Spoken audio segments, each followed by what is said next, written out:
Hi everyone, and welcome to the WP Quickies series, bite-sized WordPress tips and tricks in 30 minutes or less. Hi, I'm Will Brown, WordPress consultant and educator. I help WordPress designers and developers get more clients and increase their monthly revenue to build a sustainable and profitable WordPress business.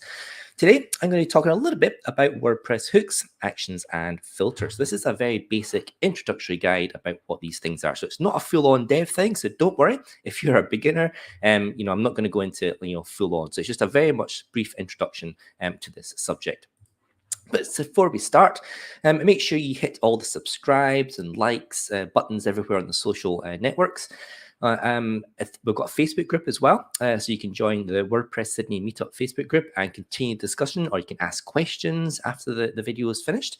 You can also join WP Australia, have a look at their webpage, and you can see where all the WordPress meetups are happening in Australia. And there's also a link to the Slack group there if you want to have like real-time conversations with some of us in the WordPress community in Australia.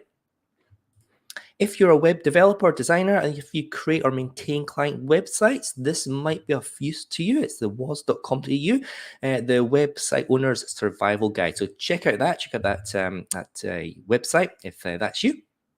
And we're back with in-person meetups, so in-person evening meetups, the WordPress Sydney meetup group. It's every last Monday of the month at 6 p.m. at Microsoft Reactor. That's just at Wing Your Station, right next to Wing Your Station. This month, the end of this month, I'm going to be talking about compliance and WooCommerce, but kind of compliance in general for your WordPress websites. So what sort of stuff do you need to have in place to make sure that you're covering all the legals stuff for trading and just running a website in general? So join us then, network with some peers, eat some pizza, have some fun in person. Lastly, I'm always looking for topics for these quickies. You can scan that code. I'll just drop the link in the comments as well. Please suggest some topics. I can queue them up for throughout the year. Let me know what you're interested in. Something around about 20 minutes to give a little bit of time for a Q&A afterwards. It would be great. So let me know. And let's go on to the main stuff for today. So WordPress hooks, actions, and filters. Now this one kind of, I get asked this quite often in the meetup groups, what's a hook, what's an action, what's the difference between action and filter. So I'm going to cover it very, very briefly, very, very basically today, just to give you an idea as to what these things are. So let's jump into it. I'll just make that there. So what are WordPress hooks? Now, a lot of people get confused with the words hook, action, and filter. So hopefully, after this, you'll be able to have a good understanding as to what they are. So what are WordPress hooks? What do we mean when a developer or designer talks about a WordPress hook? Now, these hooks, they allow you to interact and modify the WordPress core functionality. And they're basically used by plugins, themes, and WordPress core itself. Now, the official documentation about hooks is there. So developer.wordpress.org/plugins/hooks. And that'll give you an introduction as to what they are. It gives some examples as well about the actions and the filters. A little bit like I'm going to talk about today, but there's more references there. So if you want to have a look at the actual documentation, the official documentation, have a look at that link. I'll just copy the link into the comments for you guys as well. There we go. But essentially, the hooks allow you to interact with the WordPress core, because we all know that WordPress core doesn't do everything, and that's what plugins and themes are for, to extend that. And the WordPress hooks are a method to allow you to extend WordPress. So let's have a look into how WordPress works. So how does this whole hook thing work in practice? Okay, so WordPress is an event-driven application. So for processes such as update post, there's going to be a series of events that run in chronological order to complete the process. So this example is update post for this one. The events run WordPress core functions that complete the outcome of the event. So I've got a list of little events there, things like the title, then the content, then update post meta, and then the post has been updated. And now these might be not in the correct order. There might be more stuff that's happening, but this is a general summary. You get the idea. And so when someone is updating a post, then these things fire to have it update the title, to update the content, to update the post meta, all the extra things, and to eventually update the post as well.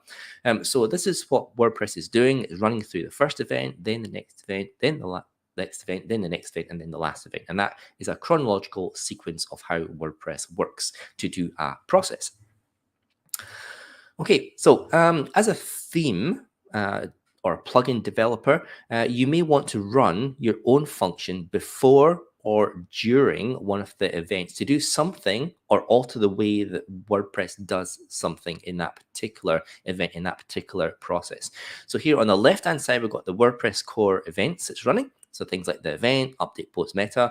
And then here we've got the plugin or theme developer, and they've got their own functions that they want to run at that specific event to either do something else, pop up a dialog box, for example, or to modify the way that WordPress is handling the data at that particular point.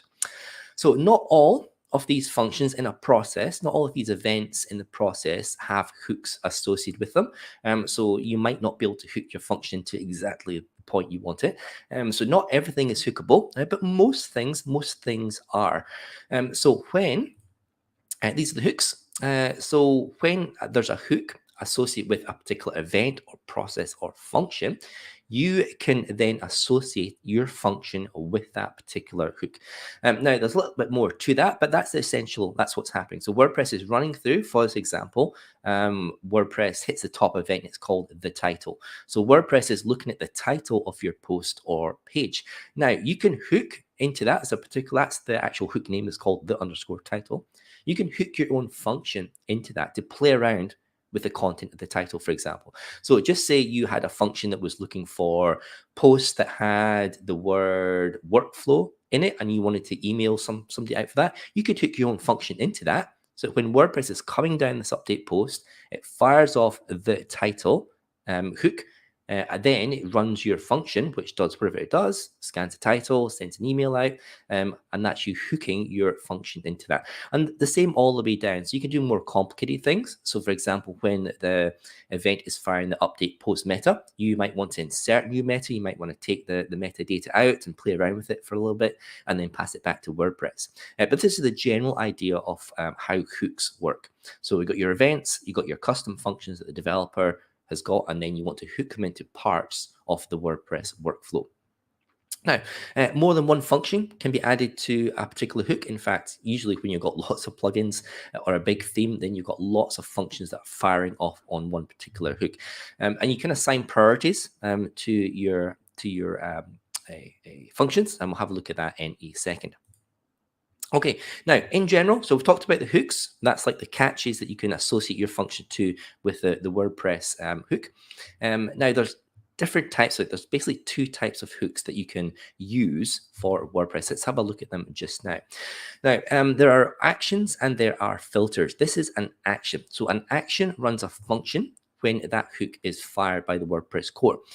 That uses a callback function. That's just a function that you write, a developer writes, and it runs within the scope of the hook and has access to WordPress global variables and any object data within that particular scope. Now, actions can change the way that WordPress works at that particular point in the event, but actions don't have to have any data passed to them. So when WordPress is processing a particular data, it doesn't have to pass that on to an action hook. It can, but it doesn't have to do that. So functions can kind of do anything. It can pop up a dialog box, all that sort of stuff. It doesn't need to interact back with WordPress. So filters, on the other hand, they're a bit more specific. So a filter receives some parameter data and it runs a function when that hook is fired, and the function turns that data back to WordPress. And that really allows the developer to intercept and modify the data being passed back to WordPress. So these are very, very useful if you're looking at the data that WordPress is operating with and you want to manipulate that data in some way. Now, actions, they're usually reserved for notable changes in how WordPress works. So things like adding options, setting pages, popping up a dialog box, creating custom post types, processing payments, like big workflow things. Whereas filters, they're kind of usually reserved for modifying data in transit to the next process or event. So filters operate kind of more subtly than actions do. So let's have a look at action hooks in the core PHP code for WordPress. Now, when WordPress core, when the code is running, the actions are hooked using the do action function, so do _ action. So if you're looking through WordPress core code, if you see a particular function and it's got this do action, with an action name and optional arguments. That is the actual hook that WordPress is firing, and that's where you snap, that's where you hook your function into. So when WordPress calls do action with the hook name, then if you've got any of your functions associated with that, that's the time where that your function is going to run, because you've hooked into that particular part in the code. So the example here is do action for WP underscore head. Now, if you're doing that, then that's your hooking your function in to run your custom code every time WordPress processes the site header, the header of your website. So that's just one example of an action hook. So adding your own action hook in a callback function. So the functions you create as a plugin or a theme developer called callback functions. This is how you would add them. So in this particular format, it's called add underscore action, and then you've got a hook name, your function name, and then you've got an optional priority, and then you've got an optional number of arguments that you can pass. A lot of actions don't pass arguments, so you can generally disregard that. And the priority as well. Priority is set at 10. So when WordPress core is running all these hooks, it's set at number 10. So if you want your function to run before the WordPress calls its functions, then you can set the priority lower. I think that's lower. Or if you want to run your function after WordPress has done its stuff, then you can set your priority up higher to number 10, number 12, for example. So you can play around with where your function actually runs. If you want WordPress to process it first, then you run your function after with a higher priority. And if you want to make sure that your function runs first, then you want to make sure your priority is lower. I might have got that the wrong way around, but you get the gist. You can run it before or after WordPress. So here's an example of how to do that below.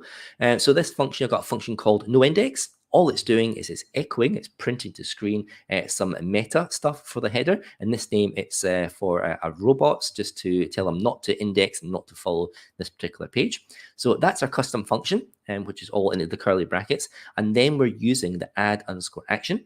And we want to hook this function called noIndex into the WP head. So the hook name first, and then the function name, and that's it. So you'd add that code into your functions.php or your plugin file, for example, and then every time WordPress is firing off that WP underscore head, which is pretty much every refresh, then it's going to run your function. It's going to print that stuff out to the screen. Now, obviously, it's not a practical example there. You don't want to do checking and stuff. Your function will be probably quite large, but it serves as a basic understanding of how you're going to hook your functions into a WordPress hook. Okay, so that was actions. So let's have a look at, so I've got a little fly buzzing right here. This is an example for filter hooks. So when you're looking at the WordPress core code, filters work very, very similar to actions, but they use the apply underscore filters and have very similar parameters. They've got the filter name, they've got the value to be filtered, and then you've got optional arguments that you can pass into it. So here's an example of one of the WordPress core filters. So apply underscore filters, admin underscore footer underscore text, and then we're passing a string into that. Now this is the text that comes out on your WordPress dashboard, your admin dashboard, right at the bottom, that normally says "Thank you for creating with WordPress." So this is when this filter fires. So whenever you're in the dashboard doing a refresh, when it's outputting that stuff to the screen.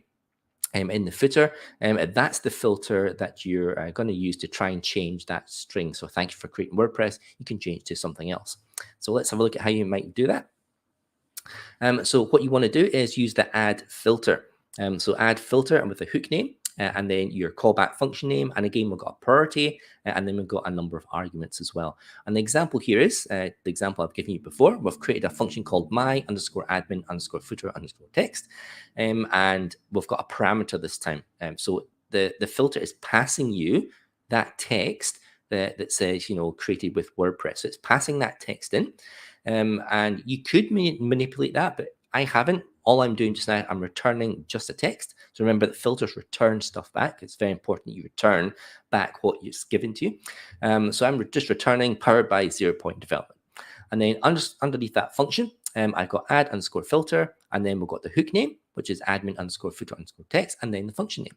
So whenever WordPress is refreshing that dashboard, when it comes down to the footer, when it's going to output the string that's coming from the WordPress core, instead, my function is going to fire, and rather than have that default text, I'm just returning that string powered by 0-point development, and that's what WordPress will use to echo to the screen.